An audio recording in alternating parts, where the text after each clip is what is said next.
All right, a brief view of a complex subject, lung mechanics. Birds don't have any dead space. They have quite different lungs to us in terms of the way that the air moves through the lungs. As you can see by the cartoon, they have air sacs that store and then pump the air through the lungs. That means that the air flows only in one direction. And the blood, of course, flows in the opposite direction. That makes for a very efficient gas exchange structure. So that's why some birds can fly over the top of airburst. We, however, do not have lungs that work like this.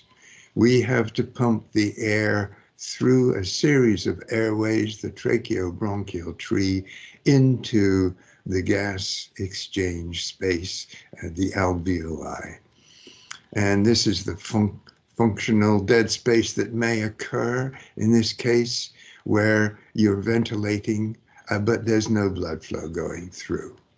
And here is the lung operating correctly, where we have ventilation of the alveolus and we are gas exchanging with the blood. So we call it dead space, and we divide it into two parts. Whenever you breathe in, you fill up this tracheobronchial tree that has nothing to help you with gas exchange. It simply fills this incoming distribution of the air. And then when you exhale, out it goes. So you're ventilating this anatomical space, and it's doing you no good. So we call it dead space. Dead space is breathed gas that does not participate in gas exchange. The functional dead space is areas of the lung which could have been used for gas transport to blood, but there's no blood flow through it. So we have anatomical, the volume of air that fills the airways each breath, alveolar, the sum, if you like, of the alveolus volumes that fill and empty each breath but don't have any pulmonary blood flow. And we call that alveolar dead space. And physiological dead space, which can be measured with reasonably easy methods, is the sum of the effects of the anatomical and alveolar dead space. So we have to bear that in mind. The lung itself has some efforts to deal with the fact that there may be parts of it that are hypoxic, and they will vasoconstrict to divert the blood away from those areas, and it's called hypoxic vasoconstriction. So because the air flows in and out of the gas exchange alveoli via the airways, we have a less efficient lung structure than birds, for example. So the consequences are that we are ventilating to eliminate the CO2 entering from the blood and supply the oxygen. And if we didn't have any dead space, that would be the ventilation that is providing the gas exchange. We call this alveolar ventilation. And the capital V is for ventilation. It should have a dot over it, or a dV, dt, make it a differential, make it a ventilatory flow in liters per minute, or it can be a volume of the gas exchange space. The capital A means that it's alveolar. If it was a small a, that symbolizes arterial. These are the standard respiratory physiology abbreviations. So we have to move air in and out of the dead spaces as well as alveolar ventilation. That increases the respiratory work we must do. And so the total ventilation, E standing for expired volume or ventilation here, is equal to alveolar ventilation, the ventilation of the anatomical dead space, and the ventilation of the alveolar dead space. So how do the lungs work? How do we move air in and out of the lungs? That will definitely depend upon whether the respiratory muscles are operating properly, and we'll assume that they are, but they have to deal with the mechanical characteristics of the lungs. And therefore, we have to do work. We expend energy ventilating the lungs for gas exchange. And there are two components of this respiratory work. We have to increase the lung volume by expanding the tissues and opening up, blowing up the alveolar space like a balloon, one might think. We have to therefore stretch the elastic lungs. And the compliance is how we define that elastic component and how much it takes in effort to expand the lungs. But we also have to move the air through the airways, and moving air through any tubing at all requires a pressure difference. And that pressure difference divided by the flow is what we call the resistance of the airways.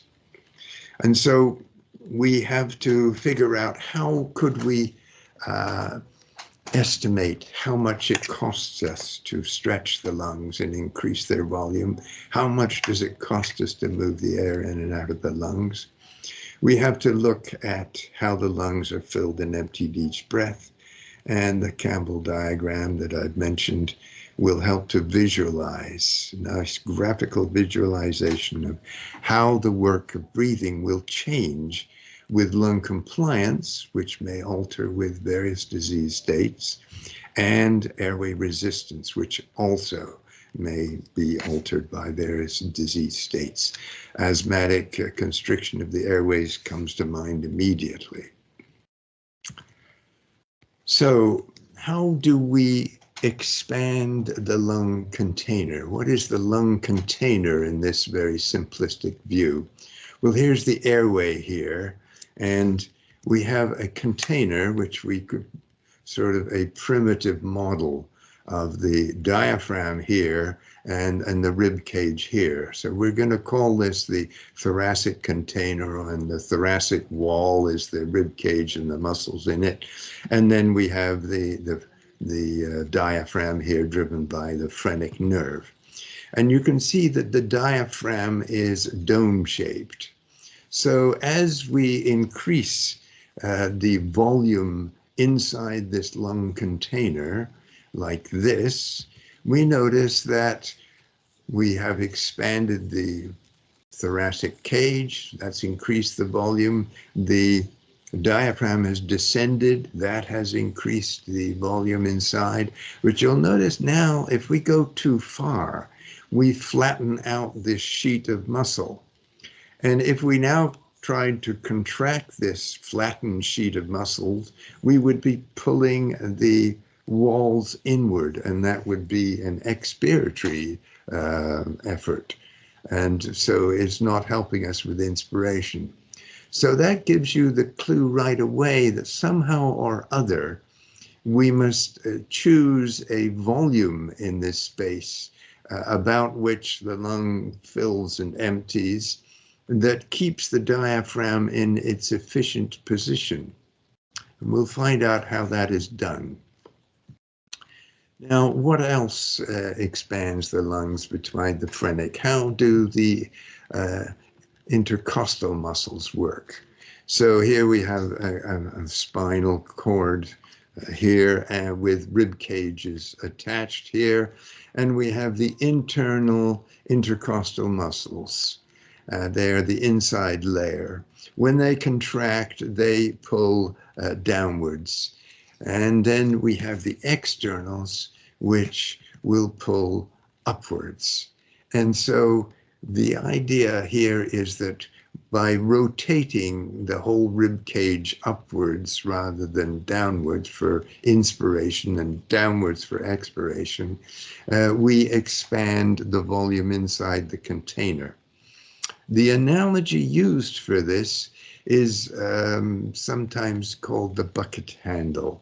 So that if you put the bucket handle hanging down and then you move it up so that it's horizontal, you can see that the volume contained within the bucket handle has increased. And that's a way of thinking about how the intercostals work. The other way of looking at the expansion is to simply use a coronal view like this, which has the rib cage attached to the spine, and one would see that the entire volume is now increased. So one of the things that we have to deal with is to go back to high school physics and figure out how balloons work, because the alveolar space in each alveolar sac is kind of like a balloon.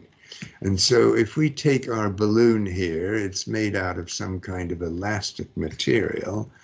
It will have been stretched if it's at all inflated, and so there will be a wall tension in here.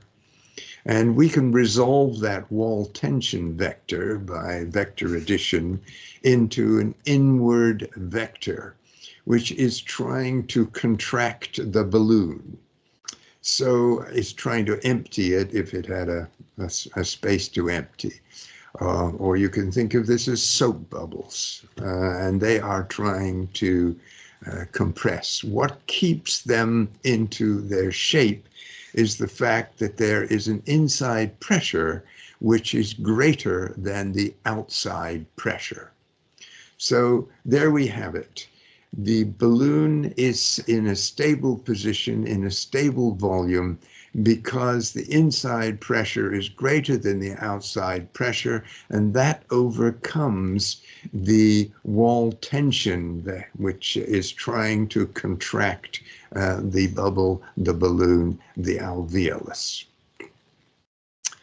And that balances out to give that particular volume.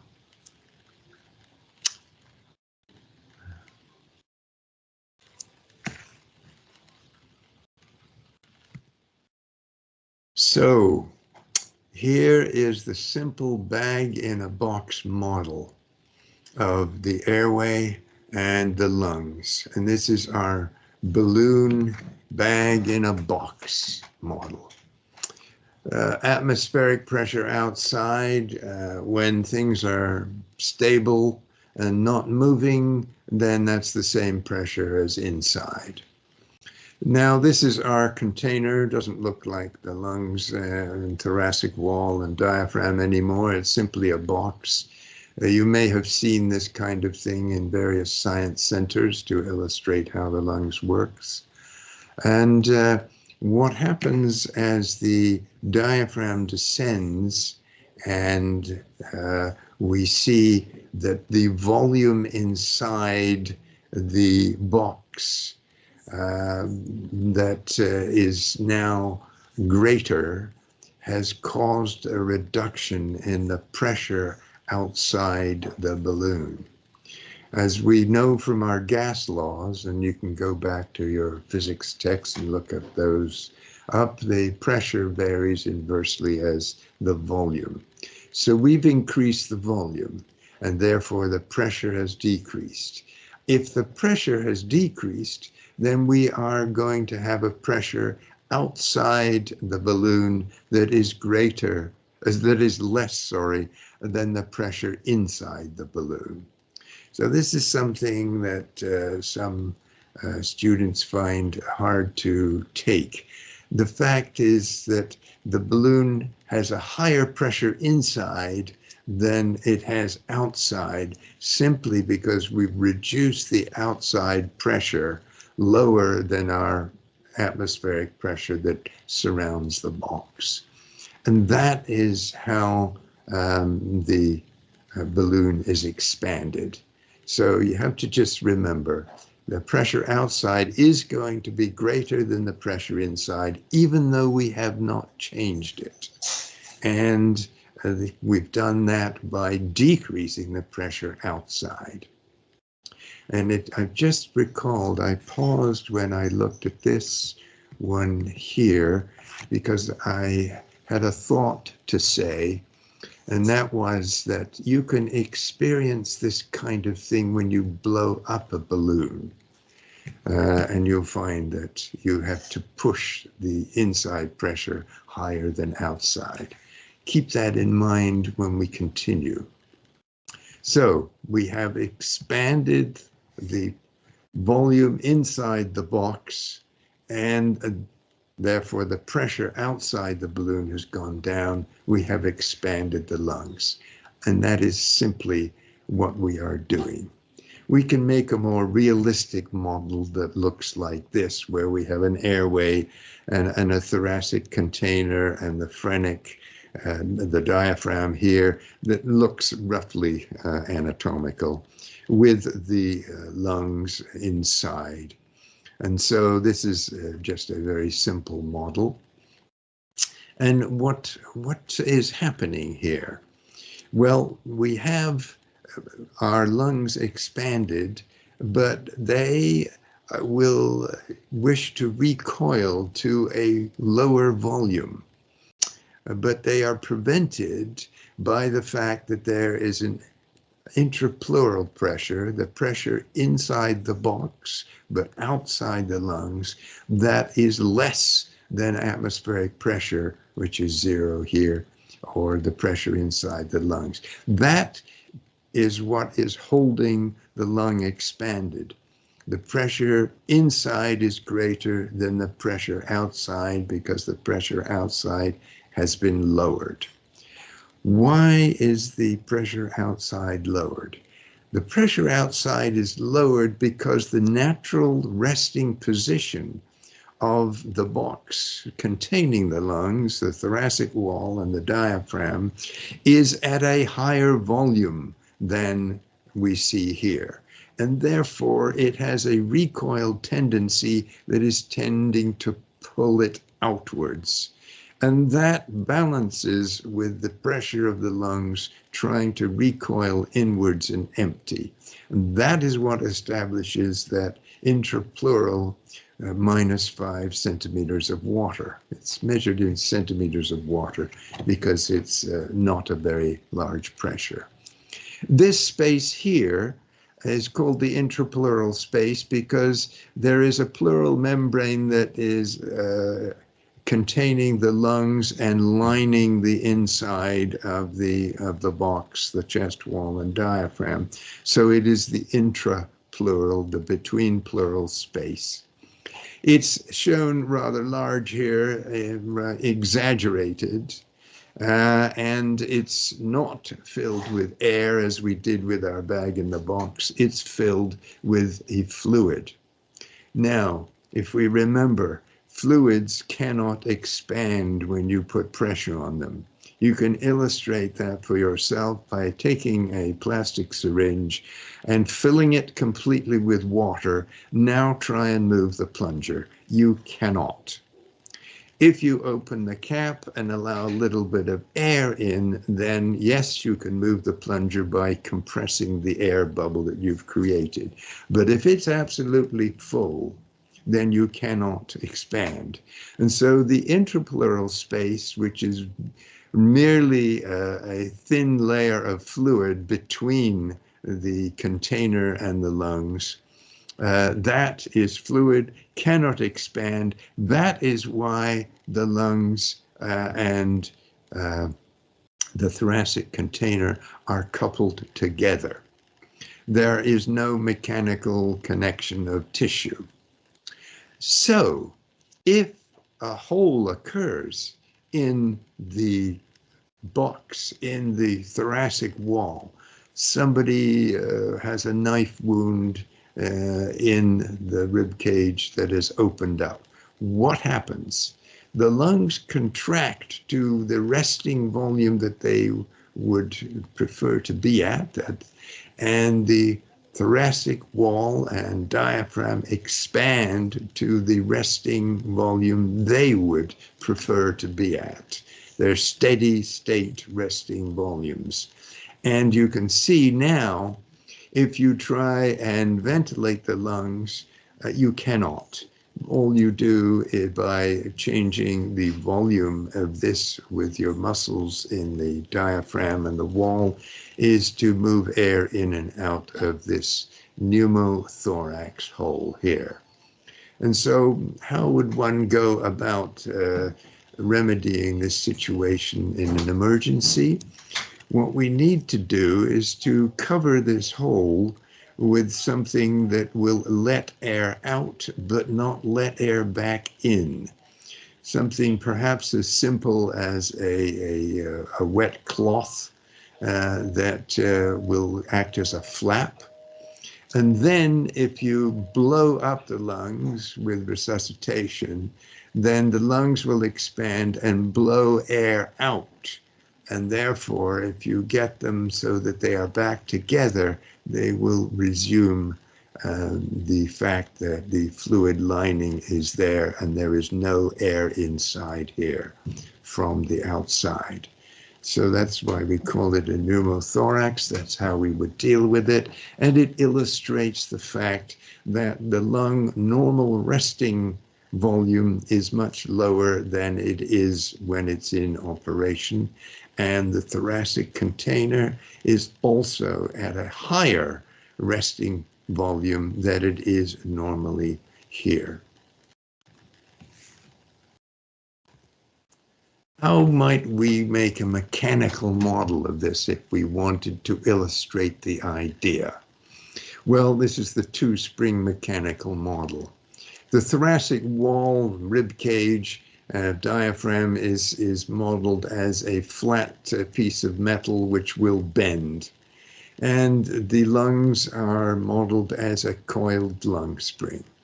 Their resting volume is a minimum volume, what we call the minimum volume. And the resting volume for the thoracic wall spring, we call V1 in all of the subsequent diagrams. So this would represent the situation in a pneumothorax.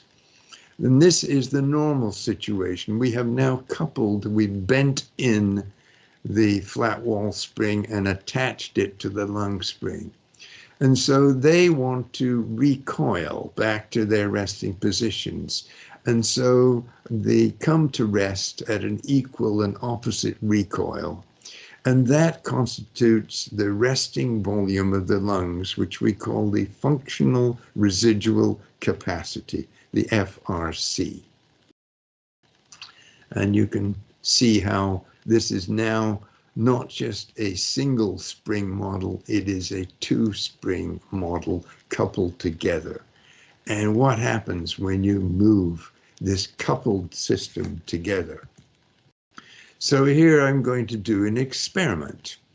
I'm going to take my little model lung balloon and I'm going to put it into a container, and I can move air in and out of the container with this pump. And I can see with this spirometer, very primitive way of measuring volume changes by having this right on a moving drum. We used to do this in the labs the old days. And so as the volume changes in the lung, it also changes in the spirometer, and we can see what it is. So we can make a graph now. This is VC, or vital capacity. Vital capacity is the limit to which we can increase the lung volume. And therefore it is the 100% of the total lung capacity. And it goes from 0 to 100%. And the 0 for vital capacity is here at this point, where we find this big red dot. This is the minimum volume, the resting volume of our model lung. And what happens when we try and inflate the lungs? How do we inflate the lungs? The intrapleural pressure here, which we are measuring in centimeters of water, has to go down. It has to decrease to less than atmospheric pressure, and that will move air into the lungs from the spirometer. So the bouncing ball, I'll do it again, goes like this. And so what we've got here is the fact that if the lungs are completely empty, then the alveoli, which are lined with fluid, are stuck together. It is as though you had a balloon with water inside it, lining the inside, so that when those two come together, surface tension keeps them stuck together. The same kind of aspect that we'll see later. And so you have to unstick them before you get an increase in volume. And that's why we have this different time pressure volume line for filling the lungs and emptying the lungs. Now we never go down to here. So we're always operating on this lung, part of the line. And you'll see that most of the line is a relatively straight line. And the slope of that, therefore, defines how easy it is for us to move the lungs. How much pressure does it take to increase the lung volume? And so the slope of this line is the compliance. And compliance means what it says. If there is high compliance, it moves easily. If there's low compliance, it does not comply easily. So it means the same as the term is used in English. So what makes that lung compliance? Is it the fact that the alveolar walls are just like our rubber balloon and made of elastic material? Not really. So how does it work? Here is an alveolus. As we've said, it's fluid lined. So if you emptied it completely, it would be hard to separate out, because when you have a fluid to air interface, you have what's called surface tension. We've seen that when we've watched water spiders in the summer who walk on the surface tension of the water and glide across the surface of a pond. And so there is a surface tension, and just like we saw in our balloon case earlier, we can resolve that into an inward vector. So the surface tension here is what is trying to empty air out of this alveolar space. So the surface tension T here. And now take a look if we blew up this balloon. And I referred to blowing up the balloon before.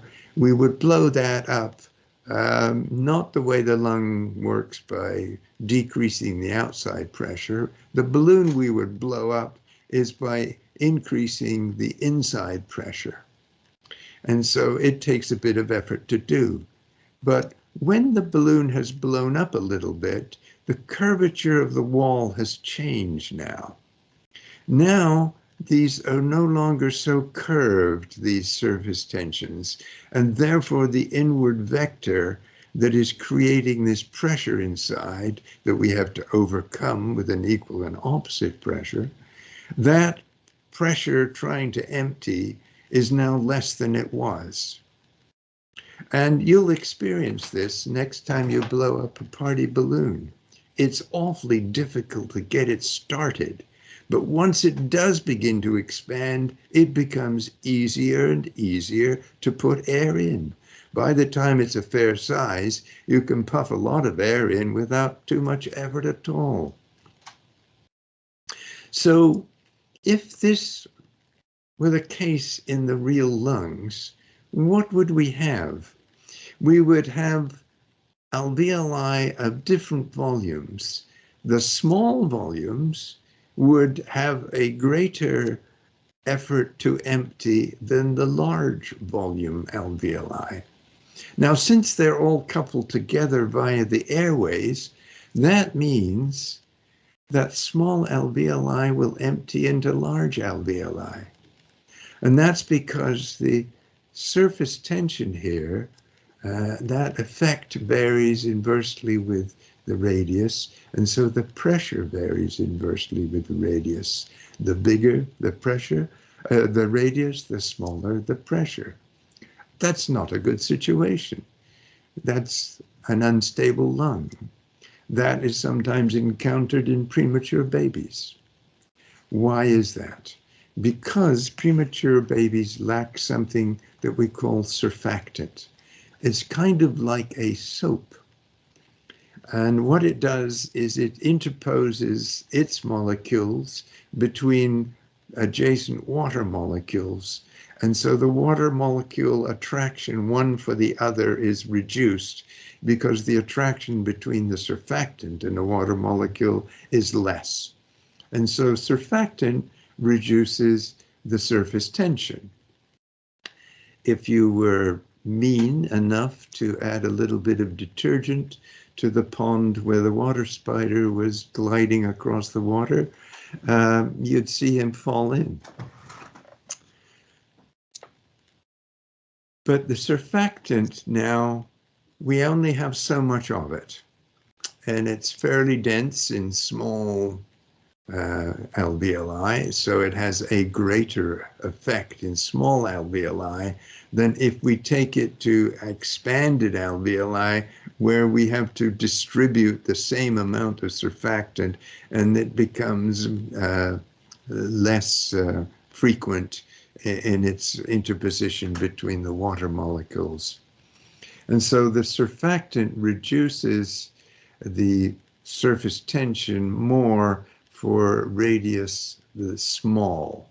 And if increase the radius, we thought the surface tension went down, but now it doesn't because surfactant. Surfactant, therefore, acts so that the surface tension does not vary with the radius, and therefore neither does the pressure trying to empty the alveolus. We now have stable lungs. So I mentioned the fact that where does the elasticity, the compliance of the lungs come from? And we've looked at this and said, the surface tension of the fluid lining here certainly seems to act to try and empty. In other words, it's acting as though it were creating something that was compliant. How much effect does that have? One of the ways of checking on that is if we inflate some animal lungs that were excised and we fill them with air, then we see that just as we saw with our original diagram, there is hysteresis. We have to unstick the lungs from its fully collapsed position until it starts to fill, and then as we relax, the volume comes back to normal. But if we inflated the lungs not with air, but with saline, then there would be no surface tension effect. And so you'd find that the slope of this line, the compliance, is extremely high. So we have a very high compliance. Very little inflation pressure is needed to produce a big change in the volume, whereas that's not so much the case. And so it is that air surface tension that really is contributing most to the lung elasticity, the lung compliance. There's our bouncing green ball. So now let's do the experiment on the other part of our balloon in the box, and that is the thoracic wall container. Let's see what are its mechanical characteristics. What is its compliance like? So again, I've coupled it into a spirometer so I can see the volume change, and I have a pump so that I can move air in and out and change the pressure inside here, and I can plot the intrapleural pressure versus the lung volume. in units of vital capacity percent or total lung capacity. Now, its resting volume, as we saw earlier, is expanded. It is not quite low, it's fairly high. It's at what we termed V1 here. And so how can we expand the thoracic wall container? Well, the only way we can do that is to blow it up like a balloon. So we're going to have to increase the intrapleural pressure, which is what this is, because it's inside. And therefore it would increase to a maximum. There's a mechanical limit as to how much you can expand the rib cage and lower the diaphragm. Yes, that's right. And then to decrease, if we make the intrapleural pressure negative, that's going to remove air out of here and will decrease. So the bouncing ball goes down and then back up. Whoops. And that is how we can say this is the compliance effect of the thoracic wall container, because it has muscles, elastic tissue, ribs, the diaphragm itself, and so it acts as an elastic container, and therefore it has compliance. The slope of this line is going to be the compliance of the wall container. So here is the Campbell diagram that puts the two together. And the two compliances are simply constant over an intrapleural pressure change and a volume change that we usually use. And so we can make them as straight lines, the lung compliance and the thoracic wall compliance. Here is the compliance of the thoracic wall resting volume. Here is the minimum volume, the resting volume of the lung compliance. They are coupled together. So we have two linear equations in two unknowns, the intrapleural pressure and the volume in the lungs, where we can solve these two linear equations. The solution, of course, graphically is where these lines intersect. And that determines the functional residual capacity, where the recoils balance. And so that's why we mentioned it earlier. This is the important part of getting the lung motion inside its container to be within certain limits, so that we don't go to too high a volume where the diaphragm flattens. And of course, we can't compress the volume that much either, because our tissues won't move the rib cage inwards that much. So here is our functional residual capacity. This is therefore the lungs at rest, their volume. So if we want to have a tidal volume up here, we've increased from FRC up by a tidal volume. What do we have to do to move that? We have to establish an intrapleural negative pressure that is shown by this green line, because we've moved from the minimum volume up the compliance line, and therefore the recoil pressure is this, read off on this part of the diagram, or shown here as this green vector. That means that we have a recoil of the lung, which is shown in this down, attempting to return back to minimum volume. So that's the pressure, intrapleural pressure effort we have to expand the lungs, but they are coupled together with the thoracic wall. Now, the thoracic wall resting position volume is here. We have therefore, when we established this by tidal volume here, we have moved it from V1 down to here. How much recoil pressure does it have? We can read it off on the scale here of intrapleural pressure, and there's the recoil vector. The thoracic container wall compliance is attempting to return to V1. It is therefore helping us to expand the volume of the lungs from FRC up to our tidal volume. So that means that we do not have to provide this amount of effort to establish an intrapleural pressure. It went the wrong way. So the inspiratory muscles, the black vector here, is the intrapleural pressure change that we must apply to this two-spring system, the coupled together compliance system. And so we could say, I got this much to expand the lungs. I am assisted by this much pressure. And so I only need this difference in intrapleural pressure from the inspiratory muscles in order to establish this tidal volume and hold it there. So if we take a look now at the sort of full extent of the Campbell diagram here, we have minimum volume of the lung compliance. It goes up. You can't stretch it too far. And we have the V1, the resting volume of the thoracic wall compliance. And again, you can't get too high or too low mechanically.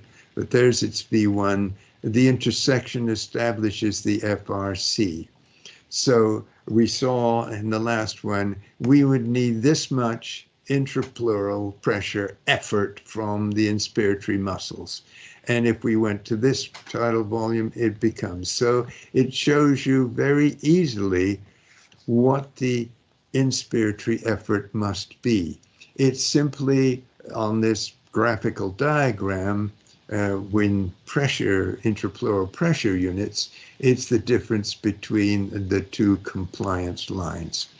And you'll notice that as we exceed V1, we have to now include the recoil pressure of the thoracic compliance, because when the volume is above V1, it is attempting to empty back to V1. And so we must supply that effort from our inspiratory muscles.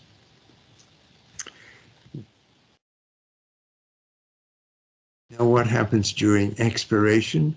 The very same aspect. We can go through the same explanation again, but very easily understood. The distance in pressure units between the two compliance lines is the expiratory muscle effort that we need to move this coupled system away from the FRC resting of the coupled position. Now, how can this help us to see and understand what might be happening if for example, the compliance changes? Here we have a normal lung in green. This is the kind of effort that the inspiratory muscles are taking to expand it. What would happen if we had a decreased lung compliance? In other words, the red line. Well, the first thing you notice is that now the intersection with the thoracic wall compliance is at a lower volume. So we have lowered and established a lower FRC. So when there is a decreased lung compliance, we have now moved the FRC downwards. And we have to supply an increased amount of work, as shown by these red lines. It's much greater work than it was for when we were just looking at the green lines here. And so a decreased lung compliance means that it will not stretch as easily. We have to supply that extra work from our inspiratory muscles. So that has considered, if you like, the lung inflation, muscle effort to hold the lungs in any particular static position. But while it's getting to that new tidal volume, we have airflow through the airways. And we have to consider that this will take energy and effort from our inspiratory muscles as well, because airflow requires a pressure difference. The airflow through most of the airways is what we call laminar flow, because the air flows in laminae. And if we could look at this in 3 dimensions, we'd see that it flows in concentric circles. Nearest to the wall, the flow is virtually 0 because the molecules of whatever's flowing, in this case air, are stuck to the wall. So the greatest velocity of flow is in the middle, in the center of the tube.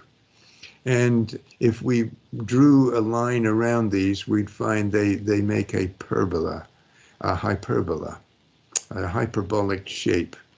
And the faster the flow, the greater the hyperbolic shape extends as we increase the flow, the velocity at the center increases. If we go too far, and we can determine this from a metric that's used in fluid mechanics called the Reynolds number, if you care to look up that. If we go and increase the flow, finally, it suddenly changes to turbulent flow. And in turbulent flow, there is a general mass movement of flow, but there are many vortices where the flow is rotating around as shown by these arrows. So that in some cases, the flow locally is even moving backwards from the general forward flow. That tells you immediately that this is going to be very costly. And the cost of the energy to create this flow for turbulent flow tends to vary with the density of the fluid flowing, the density of the air or any other fluid that's flowing. That's different when we have laminar flow, because in laminar flow, the sort of frictional resistance energy losses are the rubbing together, if you like, of laminae at different velocities. And that is controlled mainly by the viscosity of the fluid. So the energy required for laminar flow varies with viscosity. For turbulent flow, varies with density. What about the lungs and the actual airways? Well, the airways bifurcate more or less as we go down the generations of the tracheobronchial tree. We have bifurcations. For the most part, it's laminar, but when we get to a bifurcation, we often spin off these vortices. So it's a bit of both in the airways themselves. What's the other aspect of the airways? Obviously, the bigger the cross-sectional area, the bigger the diameter of the tube, the easier it is to push air through it. And what we find here is if we look at the distance from the mouth and the cross-sectional area on the vertical axis here, as we move down, we have a sort of constriction of the glottis. But if we had emptied our lungs completely, we'd be on this line called residual volume. And if we filled our lungs completely, we'd be on this upper line, which eventually would be total lung capacity. And so what this shows is that any particular volume other than residual volume, the deeper you go past the glottis, which acts as a constriction and therefore adds considerably to the resistance to flow in the airway. But as you go deeper and deeper into the lungs, there are more and more airways because we've bifurcated. Admittedly, they are of smaller and smaller diameter, but the numbers outweigh the decreasing diameters. And so overall, if we add all of the diameters together, we get a huge cross-sectional area as we approach the alveolar blood interface. Now, here's the Campbell diagram in the kind of thing that you would see in the book, The Respiratory Muscles here. And we're going to consider inspiration. We plotted our volume as percent vital capacity here, and we plotted the intrapleural pressure in centimeters of water here. And you'll notice that we're all in the negative intrapleural pressure. And here we have our lung compliance line, our thoracic compliance line. Here is where the coupled system comes to rest. And as we saw earlier, the difference between those two lines is the pressure that we have to exert to overcome the elastic recoil. So now, how can we cope with the fact that we have airway resistance? Well, if the lung is at rest before we start to increase to a tidal volume here, then there's no airway resistance because there's no flow. And at the end, there's no flow either. But in the middle, there is flow. And it reaches and it sort of increases this way and finally comes back to zero. So it increases so that roughly around mid-inspiration, the flow is greatest, and therefore the pressure that we need to overcome airway resistance is the greatest. And so we'll consider this is the measurement of the pressure from this much pressure is needed to overcome airway resistance. Now, the rib cage and container, the box of the lungs is in, is also has resistance to motion, not by airflow, but by simply tissue movement, rubbing various layers of tissue one against the other. And so there must be a pressure to overcome tissue movement resistance. And we simply put it on the other side of the thoracic wall and say that what is happening is the thoracic wall, which we thought would give us this much help across here, now gives us less. It only gives us this much help when we expand the lungs. And so the total pressure that we need in mid-inspiration to overcome the elastic recoil, produce the flow of air through the airways, and produce the movement of the rib cage and diaphragm is the sum of all of these three. So if we measured the intrapleural pressure, we would see not it going in a straight line as we saw before up the compliance, it goes up here. And that's what we would measure, and we would reach the tidal volume we wanted. And therefore, we can draw in our green lines. This is the pressure that the muscles must generate in order to move this coupled spring system with airflow and tissue movement. And we get up to here. This is inspiration. It requires muscle effort.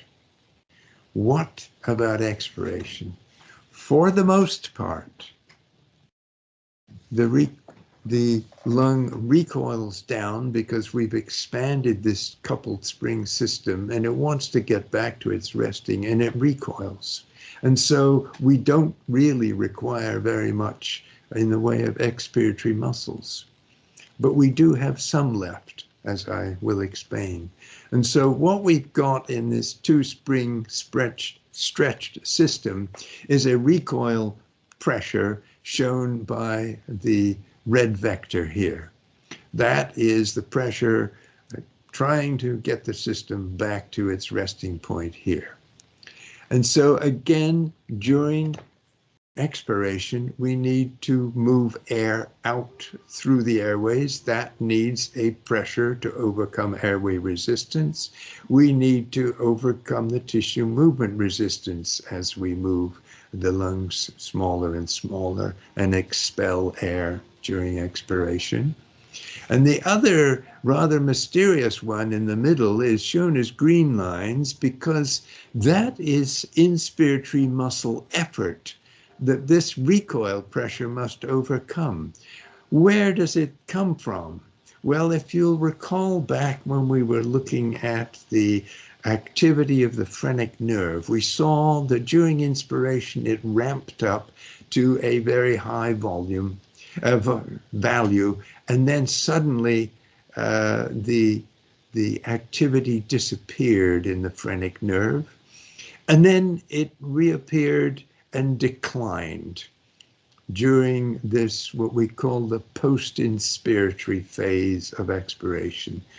And what purpose it served was to hold the lungs open and pause, if you like, at the end of inspiration to allow redistribution of air throughout the lungs so that we got a more efficient gas exchange. And so the recoil pressure also has to overcome this persistent activity of the inspiratory muscles. And that's what we've shown here. So again, we have to add all three, and they are supplied by the recoil pressure. And if we were looking at a recording of the intrapleural pressure and volume, we would see it descend like that. And we would gradually get back to normal. Now, one of the things about this diagram that is not only interesting from pointing out what kind of intrapleural pressure one must establish by the inspiratory muscles, but if you look at the units of the y-axis and the x-axis, we have pressure on the x-axis, and the y-axis is volume. And so any area inside this diagram is pressure times volume. And pressure times volume is in fact work or energy. Do you doubt me? Well, you'll have to get a pencil and paper and look at the units of pressure, look at the units of volume, and multiply pressure times volume, and you'll find the units turn out to be work. So now we can look at this and know what the work of inspiration is in this diagram here. And so we have the work of inspiration done during this portion. I'll do that again. The inspiratory muscles overcome airway resistance. That work is lost as heat. And then we have work done by the inspiratory muscles to overcome the tissue movement. That's lost as heat. We have the work done by the inspiratory muscles to stretch the two-compliance system away from its resting FRC up to the tidal volume. And that's this triangular space here. And finally, we can think of this space here as the potential energy which is being given up by the thoracic wall because it is helping us. It has stored energy by the time you've stretched it away from its normal position down to FRC, so it helps. So that is the potential energy yielded up. And so we have the various components of inspiratory work from our Campbell diagram. Very useful. If we look at the work of expiration, we can see now that we have the work done, and this now represents the recoil, and it is the work that has been stored in this stretched spring, two-spring system that is going to cause the recoil. And we'll be able to use that stored potential energy to produce the expiration. Where is it spent? It's spent in overcoming the airway resistance. It's spent in overcoming the tissue movement resistance here. It's spent in overcoming the persistent activity of the inspiratory muscles. And it's spent stretching the thoracic wall away from its resting position. And so we're giving back the energy that we got during inspiration, and we're storing it as potential energy in the thoracic wall. And so that's how you use the Campbell diagram to estimate the work of breathing in various circumstances. If you looked at the work of breathing versus the breathing frequency, we'd find a relationship for the elastic work against compliance that looks like this hyperbolic relationship here, rectangular hyperbola. And the resistive work against airway resistance and tissue movement resistance is a linear response, roughly. And it's that green dashed line. Now, if you add these two together to get the total work of breathing, you get this green line here. And you'll notice it comes to a minimum at a particular breathing frequency. And so that's the breathing frequency that we should use to have us have the minimum work necessary to ventilate the lungs. And the vagal feedback from stretch receptors that we've talked about earlier in the lungs help us to perform this adjustment to the best breathing frequency depending upon the work of breathing. For example, if we have an asthmatic attack here and we've suddenly got a greater resistive work of breathing, moving the air through the airways, then we'd see that the total work now has shifted over, and we would be better off by decreasing our breathing frequency. We have to, of course, provide the same ventilation. So if you decrease the frequency of breathing, you need to increase the tidal volume. So the pattern of breathing in terms of tidal volume and the breathing frequency to provide the ventilation that you need is adjusted by this vagal feedback mechanism to provide the least work. Now, the last aspect that I want to deal with in our lung mechanics is to use the Campbell diagram and examine what is happening to something called the airway opening pressure. The airways are not rigid tubes, they are flexible, and therefore their volume can expand and contract as we breathe. And so if we look at the static condition of end expiration, here we are at the FRC, here we are at the resting intrapleural pressure of -5. And so what have we got? We've got muscle activity is 0. We've got the recoil of the thoracic container, 5 to a higher volume. The recoil of the lung compliance, 5 centimeters of water to a lower volume. And we don't have any airway movement, and so the pressure inside the alveolus and outside and within the airway is 0. But we've established our intrapleural pressure as -5 by these opposing recoils. So it's -5 outside and it's 0 inside. That means the airway opening pressure, the inside difference from the outside, it is opening pressure. We've decreased the outside compared with the inside, so we are tending to open the airways with an opening pressure of 5 centimeters of water. What about halfway through inspiration?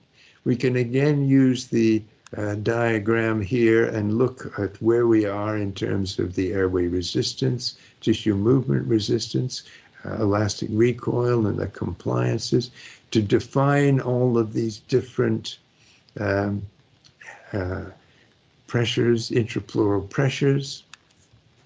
We have a recoil pressure here, right across here by the lung compliance of 6.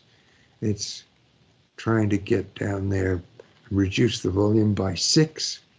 What about but it's decreased because we need a pressure inside of 8 to 6 here. That's a -2 pressure to pull air into the lungs, to get air flowing into the lungs. But we can see the thoracic wall, which is in motion. We would normally expect a 4 pressure, but it's less because we're having to move the tissue by 1, so it's only 3. And so what we've got is we are going to have to supply inspiratory muscle effort pressure. That happens to be 5. And so what we've got is 3 and 5, establishing -8 as the intrapleural pressure against 6, which establishes the -2, which is causing air to move into the lungs. If we took a position of, say, halfway down the airway, and the gradient from 0 to -2, it would be -1. -1 inside, but it's -8 outside. So the airway opening pressure is 7.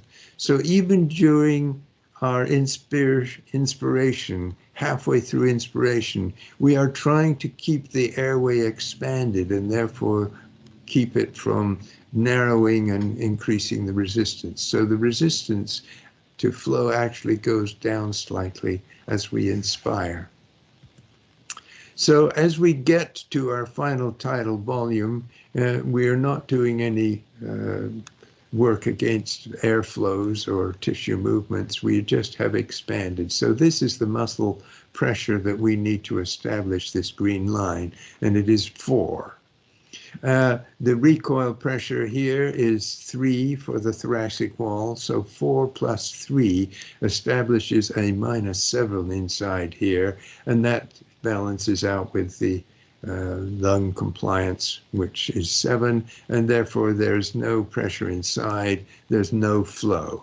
And so therefore halfway down we have 0 inside, -7 outside. The airway opening pressure is back to 7. So that's good. What about during expiration? If we are halfway through expiration, we have this recoil pressure here, 6 minus 4, okay? And how much recoil are we getting from the thoracic wall? How much recoil are we getting from the lungs to get back to our FRC? And we can do the math. We are back to a recoil pressure inside of 6 here because it's passive. The muscular pressure is 0. It's 4 plus the one we need to get movement of the tissue for the thoracic wall, so it's 5 here. So it establishes -5 inside here. If we look at the recoil pressure for the lungs, it's 6, -5 and 6. That gives us an excess of 1 here, which is pushing the air out during and providing expiration. Halfway down the airway, you might say we're halfway down the pressure gradient. It's 0.5 centimeters of water inside. It's -5 outside. The airway opening pressure is still an opening pressure of 5.5. So even during passive expiration, which is what we normally do, the airways are being held open so that they don't narrow down and increase their airway resistance. What would happen if you made a forced expiration?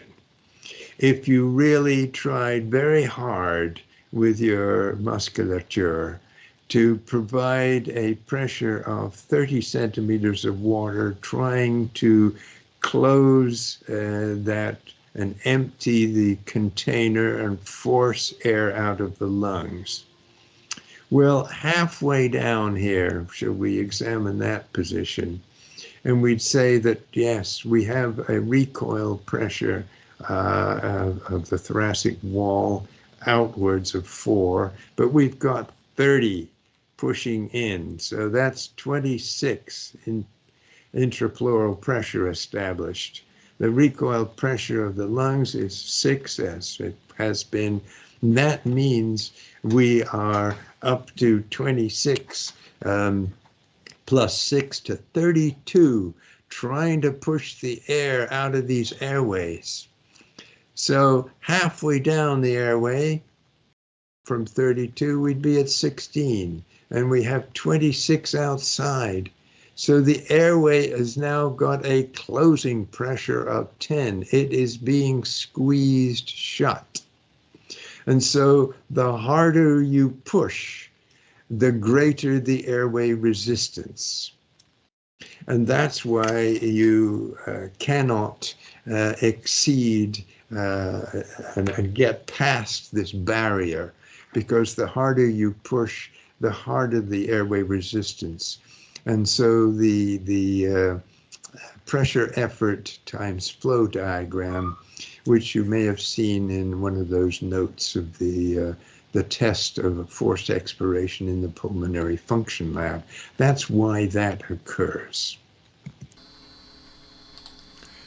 I wanted to leave you with a relatively simple way of looking at respiratory lung mechanics, so that you could simply use linear equations and some algebra to find out what happens when you change things and be able to calculate the work of breathing relatively easily.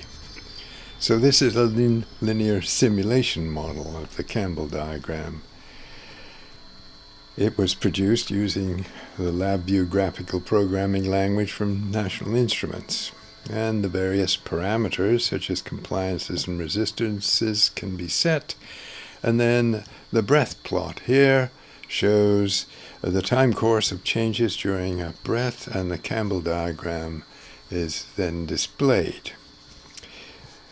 With the breathing rate set initially at 12 breaths per minute and an IE ratio of 0.5, the inspiratory and expiratory times are equal at 2.5.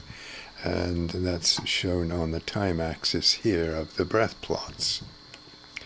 Tidal volume is set at 500 mils to produce a ventilation of about 6 liters per minute for normal resting gas exchange.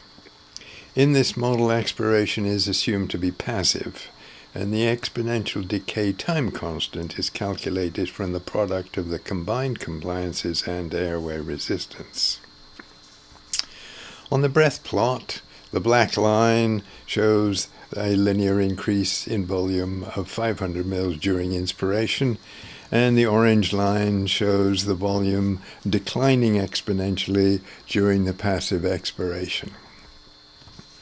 For ease of simulation, airflow during inspiration is modeled to increase linearly to a peak at mid-inspiration, that's this red line here, and then decline linearly to the end of inspiration. The light blue line shows the linear decrease in pressure exerted by the lung compliance during inspiration, and the light green line shows the linear increase in pressure exerted by the chest wall compliance during inspiration. The dark blue line here shows the increase and decrease in pressure due to airway resistance to inspiratory flow, and the dark green line shows the increase and decrease of intrapleural pressure due to tissue movement resistance during inspiration. And then the Campbell diagram shows the volume versus intrapleural pressure changes that you're quite familiar with. The lung compliance and airway resistance effects are shown in light and dark blue respectively, and the chest wall compliance and tissue movement resistance effects in light and dark green respectively. As always, the static equilibrium volume of the system. The FRC is the intersection of the compliance lines, and the system recoil pressure is calculated from the difference between the compliance lines at the end of inspiration. And it's shown here, recoil pressure there and FRC here. So it can be used to illustrate what happens. But when we do alter lung compliance and resistances, we must remember to keep the ventilation at a value which provides resting gas exchange. You can calculate the work of breathing quite easily from the various triangular areas of the Campbell diagram. It's the sum of the work to overcome airway resistance, that's this triangle, and tissue motion resistance, that's this triangle, and finally the potential energy stored as indicated by the area between the compliance lines during inspiration. That, of course, is stored during inspiration to provide the passive expiration energy. The total area in this particular model can be shown outlined in red lines to give you an idea of what the work of breathing is for any particular situation.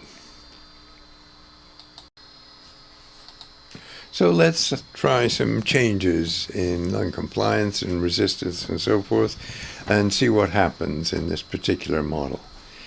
Starting with a decrease in lung compliance, perhaps due to an injury fibrosis making the lungs stiffer.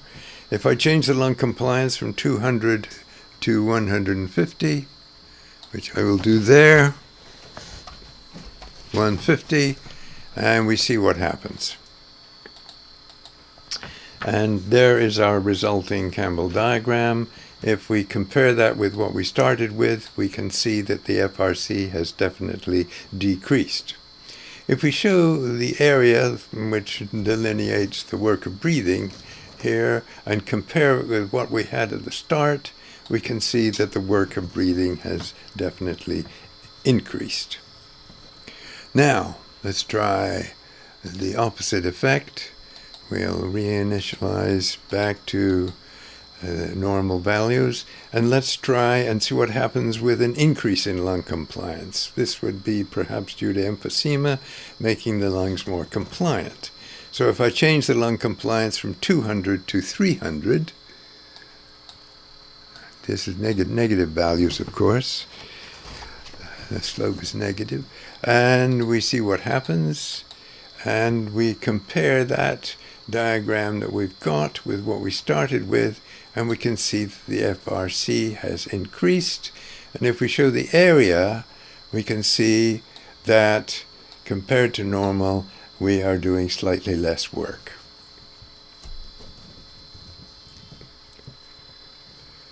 Next, let's try an increase in airway resistance, perhaps due to COPD. I'll reinitialize back to default values. And if I change the airway resistance from 0.005 to 0.008,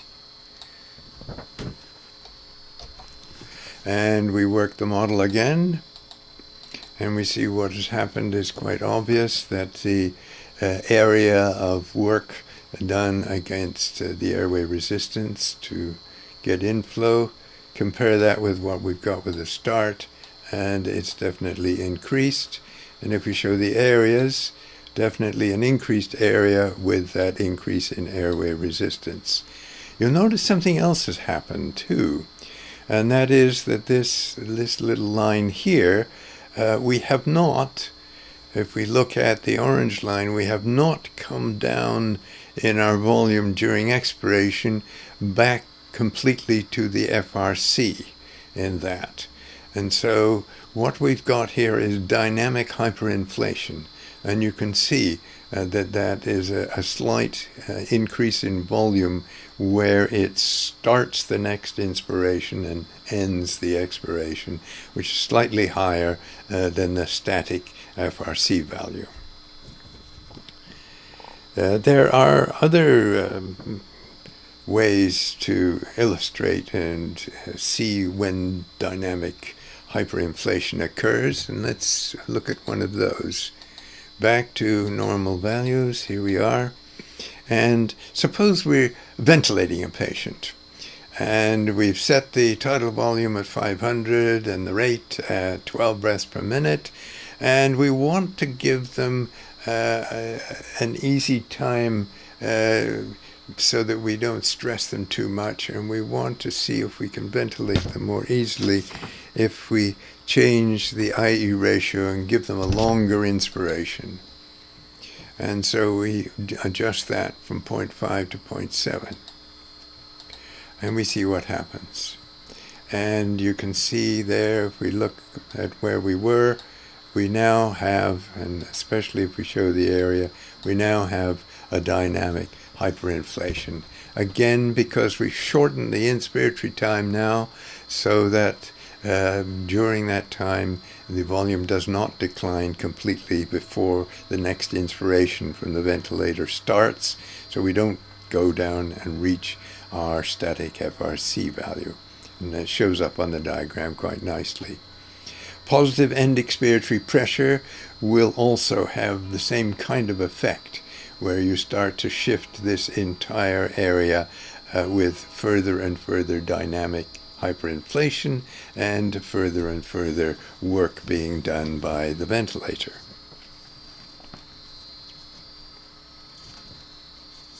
Now we can also look at some odd circumstances. I'm going to reinitialize back to normal. For example, suppose you're in a swimming pool and you're immersed in water up to the neck. What will happen? We can simulate this here. We have pressure on the chest wall. That means that the equilibrium of the chest wall, where it comes to a zero pressure at 4 liters here, that will be compressed and will be equilibrated at a lower value. So we'll change the 4 liters down to 3 liters, and we'll see what we get. And yes, we have pushed, if we look at where we started, we pushed the FRC way, way down. What that's done is compress the lungs and the airway, so we may have decreased lung compliance in this case, which doesn't show up on this simulation. We may also have increased airway resistance, which we're not showing. We may also have caused the person that we're looking at, they may dislike having their FRC reduced so much, and they may therefore try and add their own inspiratory muscle effort to try and push all of the lung volume changes up to maintain their FRC. You can also see from this that if you're using something like a snorkel, then there is going to be a limit to which that will work. As the FRC gets lower and lower, you do not have enough inspiratory effort left in order to drag air down a snorkel once you reach the limitation in depth. So I hope that gives you an idea of how you can use this, and that you can go and now do some easy calculations to see what happens when you change the lung mechanics. You can find out what happens by looking at to work of breathing, by looking at the area on the Campbell diagram, and do some experiments yourself.